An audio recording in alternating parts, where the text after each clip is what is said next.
Muito boa tarde, Brasil.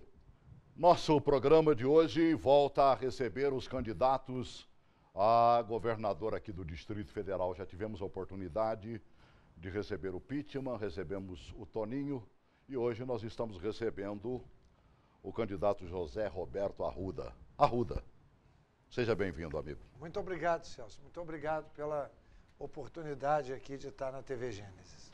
Rapaz, eu estava percebendo o seguinte, Arruda, vamos começar do começo. Você recebe uma boa notícia de que o Ibope coloca você com 37% da intenção de voto dos brasilienses.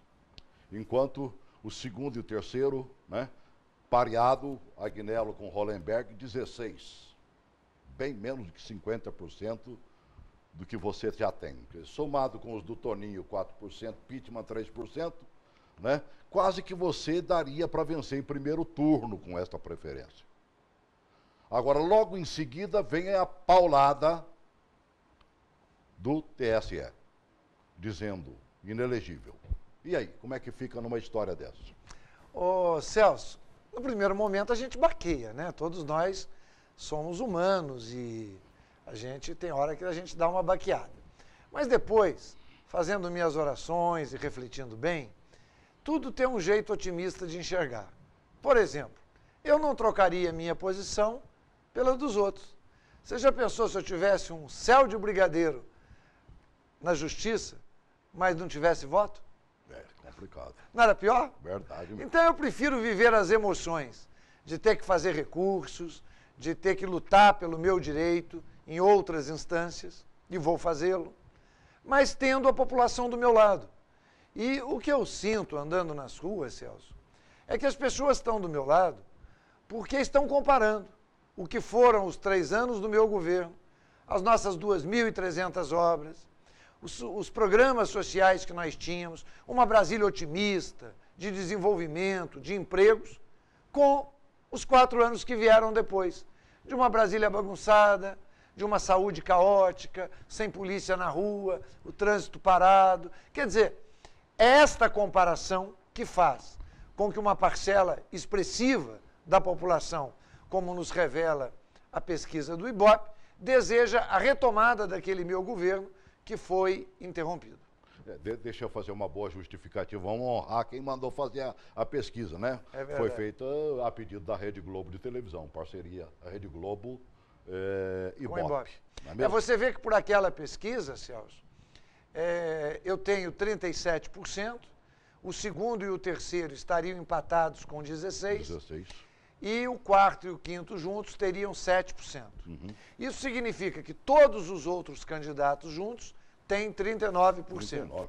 E nós sozinhos, 37%. Ou seja, se eu subir 1 ponto e eles caírem 1 ponto, nós ganhamos no primeiro turno. E quase sempre é uma coisa que eu tenho observado nas eleições, e a gente tem um bocado de tempo que acompanha a eleição nesse país, é que os indecisos, muitos deles, ficam esperando para ver quem chega na frente. É verdade. Existe, parece que não, mas existe o não perder o voto. É verdade. Eu acho o seguinte, eu tenho a impressão, Celso, andando nas ruas, que o nosso apoio, inclusive, é maior do que esse que aparece nas pesquisas. E por que as pesquisas estão um pouco abaixo do que eu sinto nas ruas? Porque há insegurança jurídica. E ontem, essa insegurança jurídica se agravou com a decisão do TSE. Os nossos advogados estão reunidos neste momento, nós vamos recorrer, há a possibilidade legal de recurso e nós vamos recorrer. Eu falo sempre assim, numa linguagem popular, que eu não sou covarde e eu não sou frouxo. Porque se eu fosse, eu não estava aqui até agora. Então eu vou enfrentar. E o meu pai, que era um homem humilde, mas muito sabido, ele falava assim, meu filho, no fim, tudo dá certo. Se não deu certo, é porque ainda não chegou no fim. Então, eu tenho muita fé em Deus, sobretudo, tenho confiança na justiça do meu país. E aí, Celso, se você me permite, é importante fazer o esclarecimento às pessoas que estão nos assistindo. Quando eu registrei a minha candidatura, eu registrei dentro da lei. E registrei com a base da jurisprudência consolidada dos tribunais. Ou seja, todos os casos iguais aos meus, julgados antes de mim foram julgados favoravelmente aos candidatos, em condições idênticas às minhas. É o que os advogados chamam de jurisprudência. Então, a jurisprudência era toda favorável a mim. Registrei a minha candidatura. Submetida ao Tribunal Regional Eleitoral, o Tribunal Regional inovou neste entendimento, o que, diga-se de passagem, é um direito do tribunal, e mudou essa jurisprudência, ou seja, mudou o entendimento justamente no meu caso. Recorri ao Tribunal Superior Eleitoral, onde também todos os casos anteriores eram julgados a favor do candidato. Ontem, para minha surpresa, eu confesso, o tribunal também decidiu por uma avaliação diferente da lei e me negou o registro. Claro, com todo respeito ao Tribunal Superior Eleitoral, ele pode, a qualquer momento, mudar o seu entendimento acerca de uma lei, mas, obviamente, eu tenho o direito do recurso. E por que vou recorrer? Porque todos os casos antes do meu tinham uma decisão que me favorecia. Justo no meu caso, tem uma decisão contrária? Esquisito. Vou recorrer.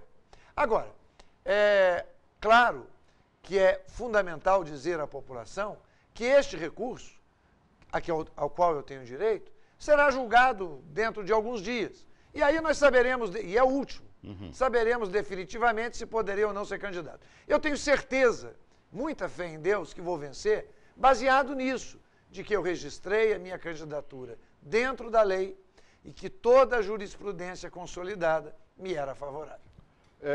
Você pode e deve participar no Facebook, é só digitar aí Diário Brasil, TV Gênesis, você chega até nós. E algumas pessoas que nos acompanham já deixaram algumas colocações. Eu gostei da colocação que o Edson deixou aqui, e logo em seguida farei também a do professor Francisco Lima, que também entrou em contato conosco. O Edson perguntou exatamente isso. Se o candidato Arruda se considera ficha limpa, dá para considerar as decisões dos tribunais como perseguição? Não, eu considero, eu não vou dizer perseguição, que seria um termo forte, mas eu diria que no meu entendimento e no entendimento dos meus advogados, é uma decisão equivocada, ou pelo menos uma decisão diferente da que os mesmos tribunais tomaram em todos os casos anteriores ao meu. Aliás, ministros do Tribunal Superior Eleitoral ontem, eles próprios colocaram isso desta maneira. Agora, a gente tem que respeitar a justiça. A justiça pode, no momento que julgar próprio, mudar o seu entendimento acerca de uma determinada lei. Claro que eu registrei a minha candidatura no pressuposto de que tudo que valeu para os outros valeria para mim. Justamente no meu caso, a interpretação da lei está mudando. E é justamente por isso, por ver atingido os meus direitos, é que vou exercer o direito de fazer o recurso até a última instância, que é o Supremo Tribunal Federal. A Francisco Lima deixou exatamente uma colocação dentro desse aspecto, para a gente encerrar esse papo também e partir para o que você chamou de propositivo. Isso. Lá dentro do debate da Band, né, que eu assisti todo. Da Band não, do SBT. Do SBT. Né, começou mais cedo. O professor pergunta exatamente, queria que o senhor explicasse aos eleitores do DF como fica a sua situação, que você já praticamente explicou, depois do julgamento, e quais os caminhos jurídicos que lhe restam e suas expectativas. Chegou mais uma, que é do blogueiro Odir Ribeiro, né? Rádio Corredor. A insegurança jurídica está atrapalhando a oposição. Ele acha que, como diz outros, vocês estão caminhando um pouco por causa da insegurança jurídica. Por que você não desiste da candidatura e apoia logo outro candidato? Esse foi brabo, hein, Odir? Na pergunta ele já respondeu até para mim. Eu tenho direito a um último recurso, que é a instância máxima do país, o Supremo Tribunal Federal.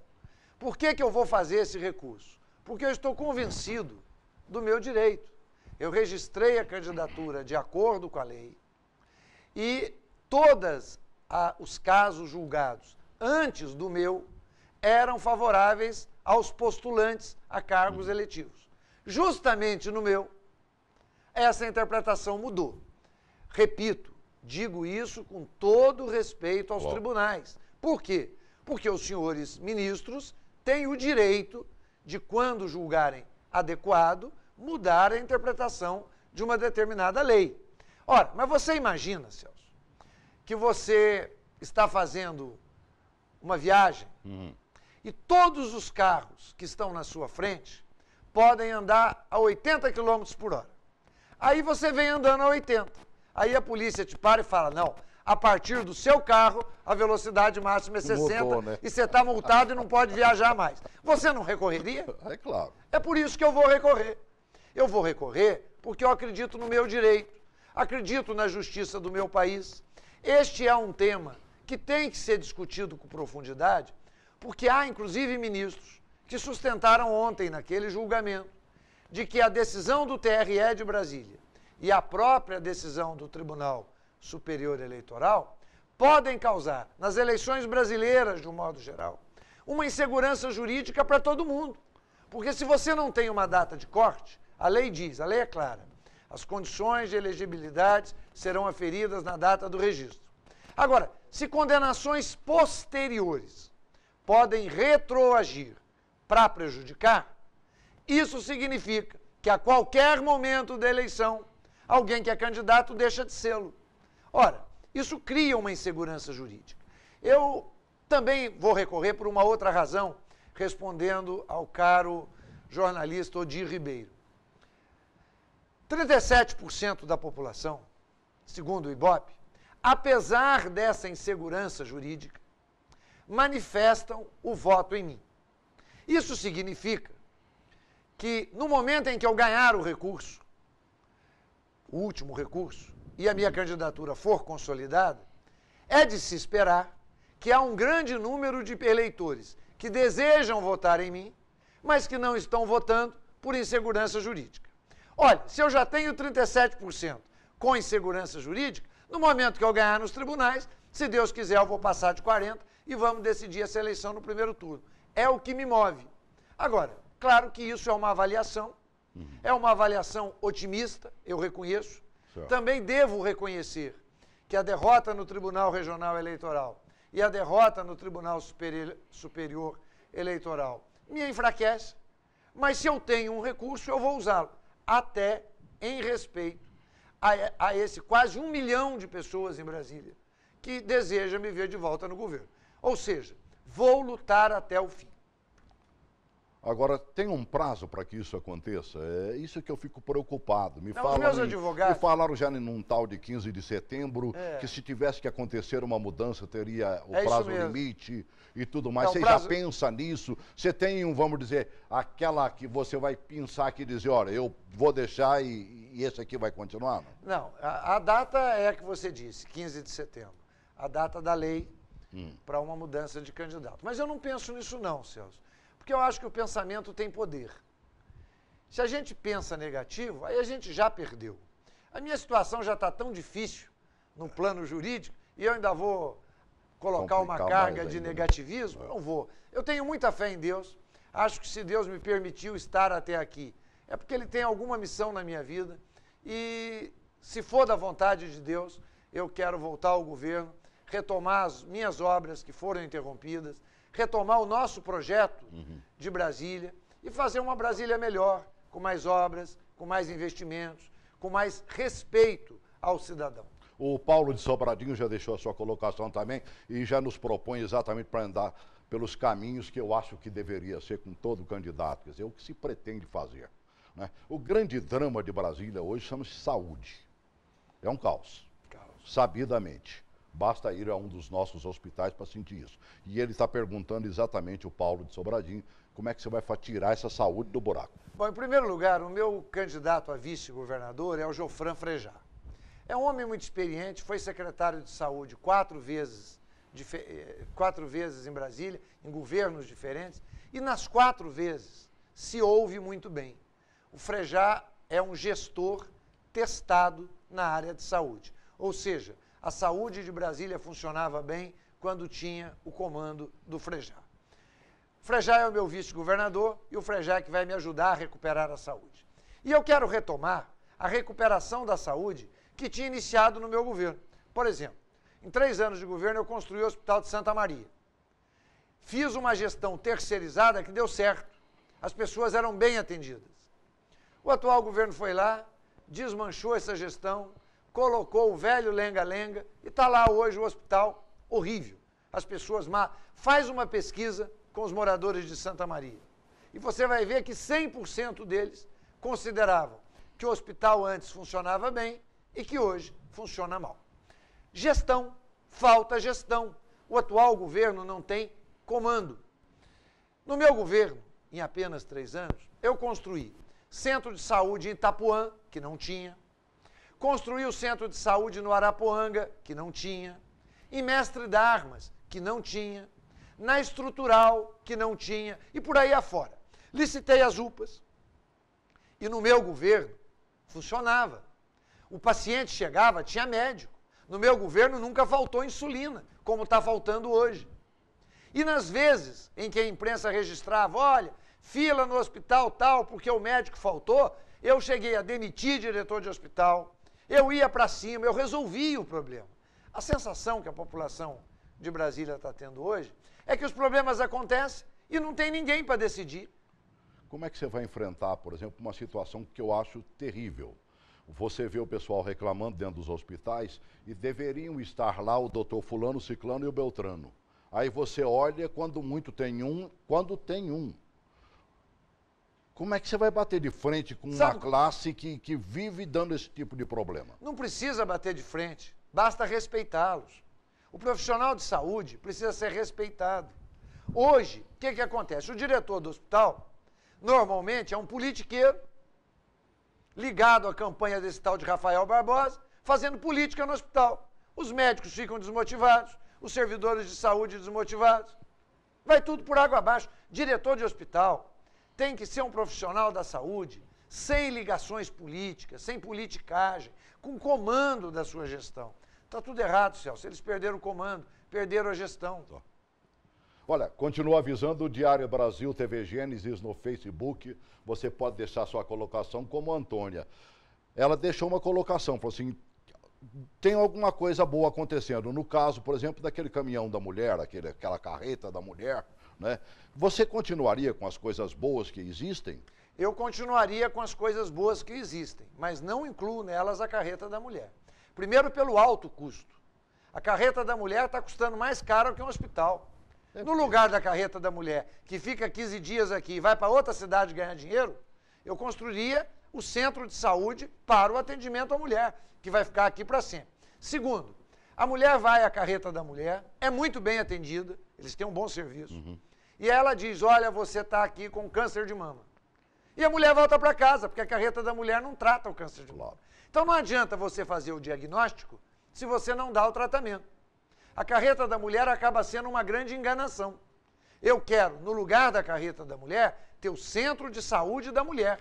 Que a mulher faça o diagnóstico e quando houver algum problema, tenhamos lá, permanentemente, os profissionais de saúde e os equipamentos para dar a solução. Não adianta nada eu dizer para você que você tem um problema, se aqui eu não te dou a solução. O Francisco de Valparaíso pergunta, né, falou assim, a maioria trabalha aqui mesmo, dentro do Distrito Federal. Aí é um problema de saúde também, porque falta lá e falta cá. Muito bom. E quase sempre colocam a culpa nos coitados que vêm para cá. Sabe como é que eu resolvo isso? Como eu resolvi no meu governo anterior. Eu fiz um convênio de saúde com as prefeituras do entorno, 21 prefeituras. Valparaíso, Cidade Ocidental, Novo Gama, Lusiânia, Águas Lindas, Planaltina de Goiás e por aí afora. O governo do Distrito Federal, no meu governo, pagava médicos para trabalhar no entorno. Fui muito criticado por isso. Mas por que era bom? Porque aí a pessoa humilde, que mora nas cidades do entorno, poderia ter a sua consulta médica, o seu atendimento médico, na cidade onde ela mora. Como este governo acabou com os convênios de saúde das cidades do entorno, essas pessoas do entorno estão vindo para os hospitais de Brasília, aumentando as filas, fazendo uma pressão ainda maior nos nossos hospitais. No momento em que nós voltarmos com os convênios de saúde, uma parte importante dessas pessoas que são atendidas no Hospital de Base, no Hospital do Gama, no Hospital de Ceilândia, no Hospital de Taguatinga, voltarão a ser atendidas nas suas cidades de origem, o que vai diminuir um pouco a demanda nos nossos hospitais. A outra pergunta vem lá também da região do entorno. Né? A grande verdade é o seguinte, nem devia existir essa questão em torno, nós somos um todo, né? É verdade. A preocupação é o seguinte, quer dizer, deram uma melhorada no transporte dentro do Distrito Federal. Agora o pessoal de lá continua pedindo, pelo amor de Deus, para chegar aqui. Bom, primeiro eu discordo que deu uma melhorada. Foi a colocação da telespectadora. Só melhorou na propaganda do governo. Porque diminuíram o número de ônibus. Os ônibus são novos, mas alguns deles menores do que os anteriores. E o pior, você pega o BRT do Gama de Santa Maria, ele vai até a entrada da cidade, mas ele não entra na cidade. Então o sujeito que mora lá dentro tem que vir a pé ou de bicicleta para pegar. Quer dizer, terrível isso. Pior, você está com menos linhas, um número menor de ônibus, o que acarreta uma espera por ônibus muito maior. O tempo de trajeto é menor, mas o tempo de espera na parada de ônibus é muito maior. Esses dias, eu fiquei numa parada de ônibus, no Gama, no setor sul, e marquei no meu relógio 1h20 para passar um ônibus. Olha, gente, aí haja paciência dos moradores que precisam de transporte coletivo. O transporte coletivo de Brasília está muito ruim. O atual governo não fez nem 1 metro de metrô. No meu governo, de apenas 3 anos, eu peguei o metrô que estava parado na Praça do Relógio e levei até a Ceilândia, fiz 8 novas estações. Este governo ficou parado, cruzou os braços, não fez nada no metrô, só fez greve. No meu governo, eu vou voltar a investir no metrô. Eu quero levar o metrô para o Gama, para Santa Maria, para Asa Norte, para o final de Samambaia, para o setor O e depois até o Sol Nascente e Águas Lindas. Aquele que no teu tempo chamaram de VLP e que depois transformaram, acho que em BRT, se não me engano, aquilo ali não é uma grande solução, não? É uma boa solução se bem feita, eles não souberam fazer, tinha que entrar dentro da cidade. Onde é que está o erro? Isso, porque para na porta do Gama. O Gama é uma cidade grande. Você imagina que você mora lá no setor sul do Gama. E o ônibus que você vai pegar está aqui na estrada, aqui fora da cidade. Sim. Muito bem. Você tem que andar a pé 3, 4 quilômetros para pegar um ônibus. Não tem ônibus de ligação? Tem, só que esse ônibus Zebrinha, de ligação, infelizmente... Tiraram o Zebrinha, né? Tiraram o Zebrinha. E os ônibus de ligação praticamente não tem linha, você fica 1 hora e meia esperando. Já que eu falei em Zebrinha, você se voltasse a governar o Distrito Federal, você resgataria o micro-ônibus? Sem dúvida. E como é que ficaria a situação? Eu estava vendo o DFTV ontem, os piratas voltaram com força total. Todo mundo sabe da minha posição, eu sou contrário ao transporte pirata, acho que ele é um desserviço a Brasília, combati no meu governo e voltaria a combater. Agora, esses operadores de van, se quiserem vir para a legalidade, eu os convidaria para transformar as suas vans em ônibus Zebrinha e a gente fazer um transporte com um preço maior, com ar-condicionado, com mais qualidade, para quem quiser um transporte de mais qualidade, como o antigo Zebrinha da Asa Sul e da Asa Norte, que funcionavam tão bem. Verdade. Outra colocação que nos foi feita, agora até para a gente ver um pouquinho, também faz parte do transporte. O Wagner é motorista de táxi e perguntou o seguinte: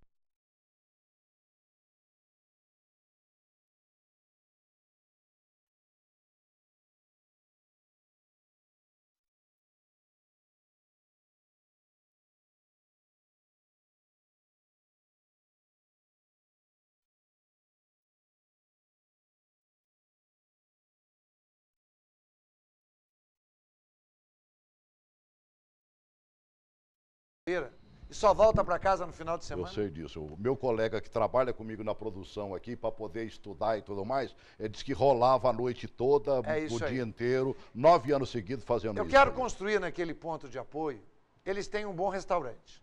Eu quero construir alojamentos, humildes, simples, mas que a pessoa possa dormir um sono numa cama, em vez de dormir dentro do carro, tomar um banho de chuveiro, trocar de roupa para poder trabalhar. Por que ele não vai à sua casa à noite e volta no outro dia cedo? Senão ele perde a vez na fila. E agora estão tirando os caras da porta do aeroporto ali, viu? Olha, o taxista de Brasília sofre muito. Porque diferente das outras cidades, onde a gente pega táxi em cada esquina, Aqui o passageiro de táxi, ele só pega táxi no aeroporto, ou nos hotéis, ou nos shoppings, para ir em longas viagens. Então, você não tem aqui em Brasília aquele táxi que fica rodando vazio na cidade, que você dá com a mão e pega o táxi. Esse não é um costume de Brasília. Então, o nosso taxista sofre muito e precisa de ter mais apoio. Uma coisa que eu quero voltar para o taxista é o BRB continuar a investir em propaganda no taxista, com aquela... Uma maneira de remunerá-lo melhor. Quero também facilitar o financiamento para carros novos. Tem muita coisa que a gente pode fazer a favor do taxista. Uma coisa que eu me lembro bem do seu governo e que funcionou bastante, até porque eu fiz várias coberturas, porque o secretário da época, o secretário de Trabalho, era o Bispo Rodovalho, né? Era a Tenda Trabalhador. A Tenda do Trabalhador. Era um projeto maravilhoso. O Bispo Rodovalho que fez, você lembrou bem. O que era a Tenda do Trabalhador? Nós íamos para uma determinada cidade, montávamos lá uma tenda muito grande e dentro desta tenda nós dávamos cursos de profissionalização. Por exemplo, para cabeleireira, para manicure, de informática, de padeiro, de eletricista, um monte de curso. 15 dias de duração. Esses dias, você vê como é que são as coisas. Eu estava andando na rua principal da expansão do Setoró. E uma senhora veio me abraçar e fez eu entrar no salão dela. E diz, olha, eu aprendi a ser cabeleireira na Tenda do Trabalhador, no curso que o senhor dava lá no seu governo. Vem ver o meu salão. Um salão muito bem montado, com 5 funcionários, senhor. Quer dizer, ela, que era desempregada, virou uma pequena empresária, dona de um salão de cabelo com 5 funcionários. Então, esses cursos profissionalizantes, que o atual governo acabou, eu quero voltar com eles. Aliás, Celso, são tantos projetos que o meu governo tinha e que foram acabados, que eu quero voltar. Por exemplo, a Bolsa Universitária. Nós tínhamos 5.000 alunos de famílias humildes, estudando, fazendo curso superior, o governo pagava a mensalidade e eles trabalhavam como monitores na escola de ensino fundamental. Acabaram a Bolsa Universitária. Eu quero voltar com ela. Eu tinha um dentista nas escolas, um gabinete dentário e um dentista em cada escola, para que os alunos tivessem o flúor, o tratamento preventivo, a obturação de uma cárie, cuidar dos dentes das nossas crianças. Acabaram. Eu tinha o programa do pão e do leite, que numa ponta fomentava o produtor de leite e na outra ponta atendia com uma alimentação saudável as famílias em situação de risco. Acabaram. Acabaram com a cesta básica. Acabaram com mãezinha brasiliense. As gestantes tinham atendimento prioritário nos hospitais. Quando nasciam seus filhos, eles ganhavam todo o enxoval e ainda tinha lá a enfermeira ou técnico na amamentação, porque muitas vezes a criança tem dificuldade de pegar o peito, essa coisa. Muito bem, acabaram com mãezinha brasiliense. Então, todos esses programas sociais que tinham no meu governo, o DF Digital, por exemplo, todos eles, se Deus quiser, a gente voltando para o governo, eles vão voltar. O bom do DF Digital é que tinha uma parceria com as igrejas, com as associações, quer dizer, funcionava dentro desses nas locais, comunidades. nas comunidades. Né? Agora, você sabe que eu vejo muito por aí, senhoras assim de 70 anos, 75 anos, que fizeram o DF Digital e hoje navegam na internet. É muito legal isso. Agora, vamos pensar nos menininhos menor? Vamos embora. Né? Todo governo vai, todo governo vem e volta e fala que vai fazer e não faz. É creche para as nossas crianças, porque as mamães têm que trabalhar e têm que deixar o filho com alguém. E outra, o ensino integral para os meninos de um pouquinho mais de idade, 6, 7 anos, né? Até lá os 10, 12, uma escola integral que o pai e a mãe possam trabalhar fora. Esse é um compromisso que eu tenho. Eu quero construir uma creche em cada comunidade, principalmente nas mais humildes, onde as mães obrigatoriamente saem para trabalhar, e quero voltar com a educação integral. A educação integral, Celso, funcionou tão bem no meu governo. A educação integral tinha já 50.000 alunos que chegavam 7 horas da manhã na escola, tinham café da manhã. A estudar português, matemática, ciência. Chegava na hora do almoço, em vez de ir para casa, almoçavam na escola. Depois do almoço, tinha hora para fazer dever de casa, música, esporte, uma série de outras coisas que eram complementares ao ensino convencional. E às 5 horas da tarde, essas crianças voltavam para casa. Então, por exemplo, tem uma escola no Arapuanga, que o diretor é uma pessoa muito querida da comunidade, que chama professor Jordenes, que é um exemplo para o Brasil. Já passou até no Fantástico, no Jornal Nacional. Por quê?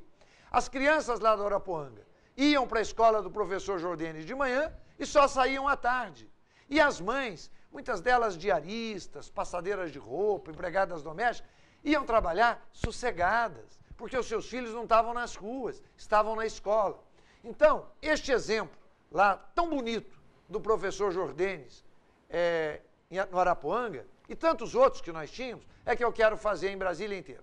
Você acabou de responder a pergunta da Suzana lá de Sobradinho, né? Que ela queria exatamente que você falasse sobre a educação integral. E agora vamos entrar, já que nós pegamos meninos na escola ou fora dela, que é o maior problema, né, amigo? Mente vazia, oficina do dito cujo mesmo. Aí o Paulo Almeida pergunta o que vai fazer com essa questão do menor infrator que vive dando problema nessa cidade. Olha, o problema da legislação, especificamente, é uma questão do Congresso Nacional. Mudar ou não. Eu, particularmente, acho que isso tem que ser revisto. Mas, no que concerne ao Distrito Federal, nós iniciamos 2 projetos no meu governo, que também foram interrompidos por este governo, que eu quero retomar. O primeiro deles é a Cidade das Crianças, no Recanto das Emas. Nós chegamos a construir as primeiras casas, depois abandonaram tudo, e a ideia da Cidade das Crianças, que é um projeto que nasceu em Belo Horizonte, é de atender até 4.000 crianças em situação de risco, em semi-internado. Muitas vezes, famílias desajustadas, pais alcoólatras, ou, enfim, crianças abandonadas. A gente leva para a Cidade das Crianças e elas ficam lá de segunda a sábado. Dormem, comem, estudam, fazem esporte, ensino religioso, tudo. Aos domingos, elas vão passar com as suas famílias. Esse projeto da Cidade das Crianças, lá em Belo Horizonte, é um sucesso. E não tem dinheiro público. Todos os recursos para manter a Cidade das Crianças é recolhido junto aos empresários. E os empresários, que são chamados de padrinhos, vão à Cidade das Crianças acompanhar o desenvolvimento daquelas crianças que eles custeiam lá. Esse é o primeiro projeto. O segundo projeto, que seria em Braslândia, que nós estávamos fazendo também em parceria com uma entidade religiosa, é o tratamento de jovens drogados, para tirá-los da droga. As comunidades terapêuticas estão aí. Você teria coragem de apostar nessas comunidades terapêuticas? Não tenho a menor dúvida, amigo. Mas não tenho a menor dúvida. Olha, eu acho que o grande câncer, o grande mal da sociedade moderna é a droga. O crack agora banalizou. Olha, eu vivi uma cena um dia desses, na Ceilândia, de um jovem, 30 e poucos anos, magro, alto, me cumprimentou. Eu achei que ele estava bêbado, mas não estava. E aí ele disse, olha, aquela é minha mulher e eu tenho 2 filhos, eu sou viciado em crack. Arruma um lugar para eu curar. Gente, olha onde nós chegamos. Um pai de família, com 2 filhos, se diz viciado em crack e pede ajuda, e pede socorro. Para a gente concluir nessa área de segurança, né? Quando você foi governador do Distrito Federal, você deixou um bocado de postos de saúde, esses verde e branco aí. Isso. Agora eles estão meio sem destinação. É porque esse governo... Tentaram tirar alguns, inclusive, agora a população gritou e berrou, não deixou. Eles estão com... O governo atual tem raiva dos postos, porque os postos são verdes. Que manda bobagem, pintar de vermelho e faz ele funcionar. Pode pintar de vermelho, não tem problema nenhum. O problema é funcionar. Posto policial existe em todas as cidades do mundo. E funciona bem. Você tem que ter o policiamento comunitário e tem que ter, paralelamente, o policiamento ostensivo das viaturas, das motocicletas, do Cosme e Damião. Mas o posto policial é uma referência da segurança para a cidade. Alguns deles vinham apresentando resultados maravilhosos. Eu me lembro de um no Riacho Fundo 2, onde o índice de criminalidade caiu 84%. E o sargento, que tomava conta daquele posto, é até assim careca igual eu, ele desenvolveu uma relação com a comunidade, futebol para os jovens, ele integrou o posto à comunidade, acabou o crime, acabaram os furtos. Então, o posto policial é o policiamento comunitário que existe no mundo inteiro. E no nosso governo, nós vamos voltar a investir nos postos policiais. O grande sonho de cada brasileiro é ter um teto sobre a sua cabeça, né? E este é um problema que se arrasta desde que eu conheço Brasília e conheço ela desde os seus primeiros dias. Nós tivemos a X que funcionou bem, deixou muita moradia para todos nós, né? E depois os programas foram parando, né? No seu governo, eles parecem que também continuaram meio que parados. Agora, o atual governo está chamando gente para entregar documentação. Já está perto de aí de uns 100 mil pessoas convocadas. Entregou 10 mil residências. Se você chegar ao governo, como é que você vai fazer com as 90 mil para poder contemplá-las? Bom, em primeiro lugar, me parece claro que o atual governo está cometendo um crime eleitoral. Porque ele está vendendo uma falsa esperança. Ele está chamando as pessoas, distribuiu 100 mil cartas e não tem o imóvel para entregar. E fazendo isso há 40 dias da eleição. Quer dizer, se isso não é crime eleitoral, eu não sei mais o que é. E mais, passando isso na televisão, fazendo a propaganda eleitoral disso. Além de doar geladeira, quer dizer, o que eles têm feito, só que é engraçado, né, Celso? Faz essas coisas todas e não aumenta nas pesquisas. O povo não é bobo. Os programas habitacionais que esse governo fez começaram no meu, o Mangueiral, Paranoá e Riacho Fundo 2. Eu vou continuar com estes programas, até porque eu sou o pai da criança. E todos aqueles que estão recebendo cartas do Morar Bem vão receber os seus imóveis. Agora, eu quero é ampliar esse programa habitacional para atender, sobretudo, os filhos de Brasília. Porque há a suspeita de que muita gente que está recebendo alguns imóveis é gente que está chegando agora, filiado a partidos políticos, e as pessoas que nasceram em Brasília, estão aqui há 20, 30 anos, continuam chupando o dedo. Eu quero fazer um cadastro sério e que privilegie quem tem mais tempo de Brasília. Regularização. O Mário deixou uma colocação aqui interessante. Ele disse, parece que o Arruda é meio contra essa regularização dos lotes aí, dos condomínios. Ao contrário, a lei de regularização dos condomínios, que é a número 9262, é de minha autoria quando senador. E no meu governo, eu cheguei a regularizar 124 condomínios. Voltando ao governo, retomarei o processo de regularização, que foi interrompido pelo atual governo, e quero regularizar todos os condomínios do Jardim Botânico, do Grande Colorado, regularizar a Arniqueira, o Vicente Pires, a Ponte Alta, o Pôr do Sol, o Sol Nascente. Celso, de cada 3 moradores de Brasília, um hoje mora em casa sem escritura. Eu quero que todos os brasileiros que moram na capital do país tenham a escritura do seu imóvel, da sua casa. E, a partir disso, o governo vai ganhar autoridade para não permitir mais parcelamentos irregulares. A gente visita algumas cidades satélites e vê o descontentamento das pessoas que moram ali. Você citou Braslândia, eu vou muito naquela região. Né? Águas Claras, onde eu moro, né? Você mora ali encostadinho, né? E a gente percebe o seguinte, o descontentamento está no fato de colocarem administradores regionais que nunca sequer passou pelo pedaço. Estou de acordo. O que é que você vai fazer em termos disso para que a população realmente sinta-se abraçada por alguém que conheça a cidade? Eu pretendo fazer 2 coisas. Primeiro, cortar essa tradição, que inclusive teve no meu governo também, de deputado indicar administrador. Porque aí você vai na administração, o administrador não manda nada, ele é afiliado de um determinado deputado. Acabar com isso. Segundo, o administrador tem que ser morador da cidade e eu quero formar um conselho comunitário em cada cidade que assessore o administrador, que leve a ele as demandas da sociedade. Agora, eu acho que é fundamental resgatar essa ideia, que antigamente funcionava em Brasília, que o administrador regional era alguém da cidade, respeitado na cidade, sem vinculações políticas com deputado A, B ou C, e que realmente atenda o cidadão. A época que mais funcionou a administração regional era o tempo que você pegava o técnico que estava lá dentro. É isso mesmo. E botava para ser o administrador. E quase sempre esse cidadão, pelo fato de trabalhar ali, morava ali. O governo Elmo Cerejo era assim. Exatamente. E vários outros. Eu acho que a gente tem que retomar essa tradição. Secretarias. Hoje é um festival. São 40. Você vai fazer o quê com elas? Eu corto no primeiro dia, para menos de 20. E aí o cabide de emprego? Como é que acaba com o cabide de emprego, joga fora. Ô Celso, o que acontece hoje? O governo está gastando todo o dinheiro do nosso imposto para dar emprego para os seus correligionários. E não sobra dinheiro para fazer o asfalto, para fazer o esgoto, para fazer a moradia. No meu governo, por que eu fiz muita obra? Porque eu diminuí o tamanho do governo, eu governava com 16 secretarias. O atual governo tem 40. Isso é um absurdo. Diminuir os cargos comissionados, tem que diminuir o custeio da máquina pública e aí aumentar o dinheiro de investimento. O cidadão ligou não, passou pelo Facebook, eu achei interessante, bom lembrar isso.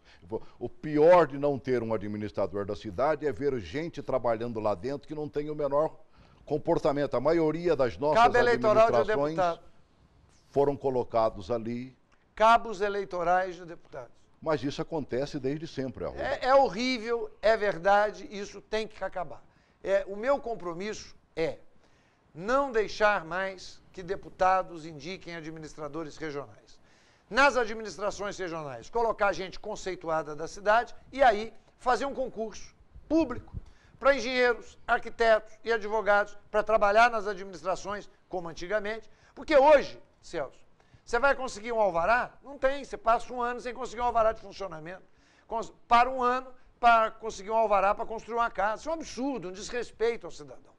Eu quero estabelecer um prazo máximo, 30 dias. Ou deu o alvará ou diz por que não vai dar. Mas o cidadão merece respeito. Claro.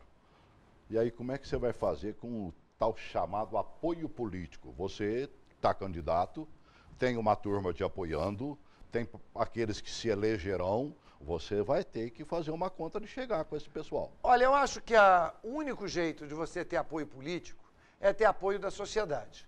Se o governo vai bem e se a sociedade aprova, deputados não vão contra não, acabam ajudando também. Agora, se o governo vai mal, aí todo mundo te malha. E essa é a regra da política e eu acho que a gente tem que fazer um bom governo, que o apoio político vem. Indústria da invasão, ela continua. Agora está solta, né? Um absurdo total. A cidade está sendo invadida de uma maneira depredatória. O que eu quero, Celso, é regularizar as residências que já existem e não permitir novas invasões, como eu vinha fazendo no meu governo. Essa fiscalização, eu já ouvi alguns candidatos falando do fim da AGFIS. Não, acho que só eu mesmo. É você mesmo. Eu acabo com a AGFIS no primeiro dia de governo. Por quê? E vou te explicar. E foi eu que criei, hein? Eu sei. Só que virou um monstro.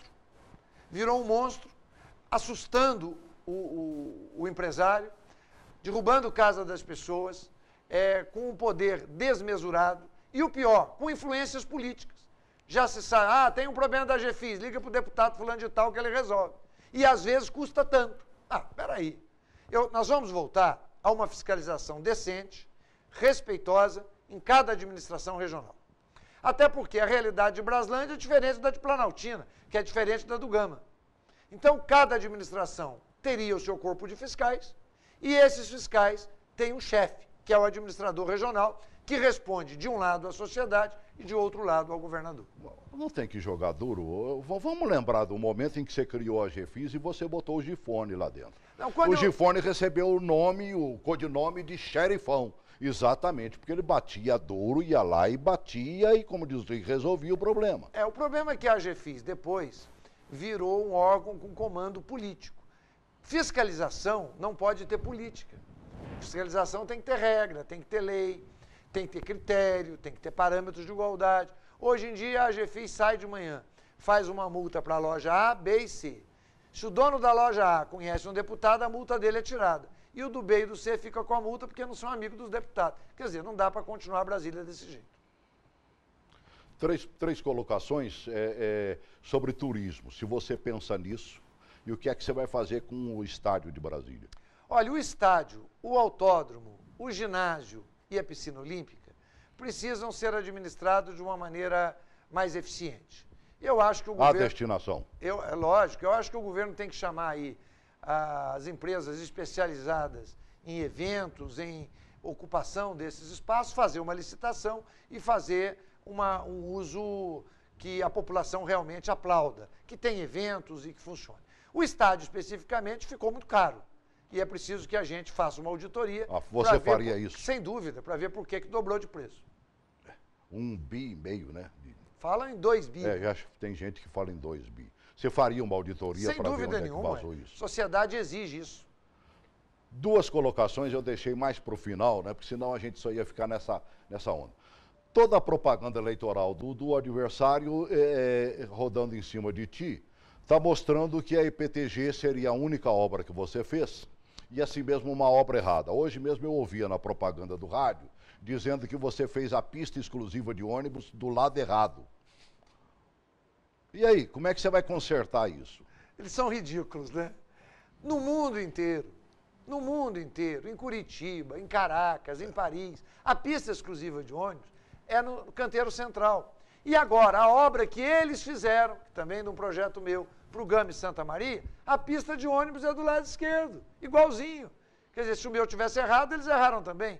O que eles não souberam, o mais difícil era fazer IPTG, eu fiz. Eles ficaram 4 anos e não deram conta de comprar o ônibus com a porta do lado esquerdo. Mas quando você fez isso, você já não pensou em comprar esses ônibus? Claro, a licitação estava pronta, não? Encomendado. Eles pararam, ficaram 4 anos. Agora, o pior erro deles, Celso, dá vontade, olha, se não fosse trágico, seria cômico.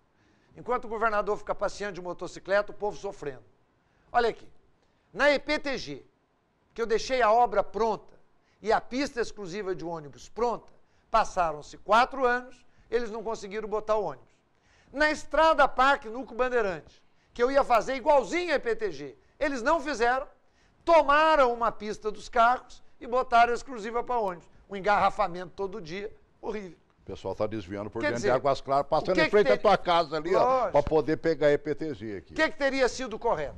Botar os ônibus em pista exclusiva para rodar na EPTG e, enquanto isso, ampliar a Estrada Parque Núcleo Bandeirante. O que eu quero fazer no meu próximo governo? Na Estrada Parque Núcleo Bandeirante, desde aquele viaduto que liga o Recanto das Emas a Samambaia, passando pelo Riacho Fundo, até a Candangolândia, eu vou fazer uma pista igualzinha a EPTG, 6 vias de cada lado. E vou fazer a Estrada Parque Águas Claras, ou Interbairros, que vai pegar onde é a linha de transmissão. Sai da Universidade Católica, divide Águas Claras da Arniqueira, divide o Guará 1 e 2 e vai até a Asa Sul. Já estava piquetado, hein? Já estava pronto, com piquetes, eles não deram conta de fazer. Ninguém fala, eu não vi nenhum candidato falando de botar estrutural no seu devido lugar, ou seja, indo e vindo o tempo todo. Quebraram um galho quando estavam para largar a estrada IPTG, certo? E fizeram a estrutural parar de manhã num sentido e à tarde no outro sentido. Agora nós vamos levar o GDF para Taguatinga.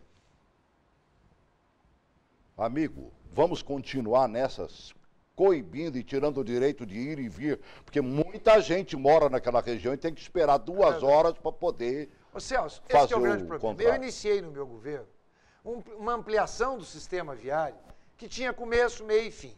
Eu fiz a IPTG, depois eu dupliquei a Épia, desde o Carrefour até o Balão do Torto, depois eu dupliquei a DF-150 da Estrada da Fercal, que esperava 30 anos essa duplicação, dupliquei a 001 do Balão do Periquito até a 040, dupliquei os viadutos onde tinha um ponto de estrangulamento.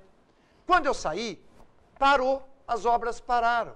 Eu quero, voltando, fazer, primeira obra, o túnel de Taguatinga. Não adianta ter a IPTG se você não tem o túnel de Taguatinga para fluir o trânsito. Depois, na outra ponta, é preciso levar a IPTG para frente da octogonal do sudoeste até o eixo monumental. Fazendo essas obras, o trânsito de Brasília vai voltar a fluir. Saída norte, eles não começaram. Duplicar a ponte do Bragueta, alargar até o Balão do Torto. Fazer a nova ponte do Lago Norte até o Taquari e Sobradinho. São obras que já estão projetadas e que este governo não conseguiu fazer. Nós vamos voltar e vamos fazer. É possível resolver o problema de trânsito, você acha? O Marcos Rocha... Não tenho a menor dúvida. Eu acho que você melhora muito o problema de trânsito, mas é preciso. Você falou do viaduto, Arruda, da entrada de Taguatinga ali. Você falou do túnel. Já me disseram que o túnel só acontecerá depois que você ultrapassar o viaduto. Ele não vai resolver, porque o engarrafamento está no viaduto. Não, o projeto não é esse. O projeto é antes do viaduto. E tem condições? Tem. Disseram que o metrô não permitiria isso, porque passa por debaixo. Fui eu que construí, como secretário de obras, o metrô em túnel no centro de Taguatinga. E já deixei o muro de arrimo. É só fazer o túnel de carros agora. Não é uma obra complicada, não. Nós vamos fazer.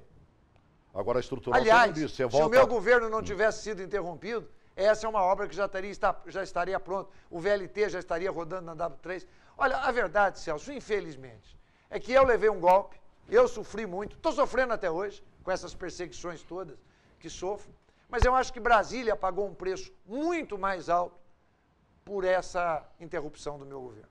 Você começou sua propaganda política eleitoral falando exatamente que teria recebido um golpe. Por que você não disse isso na época em que aconteceu?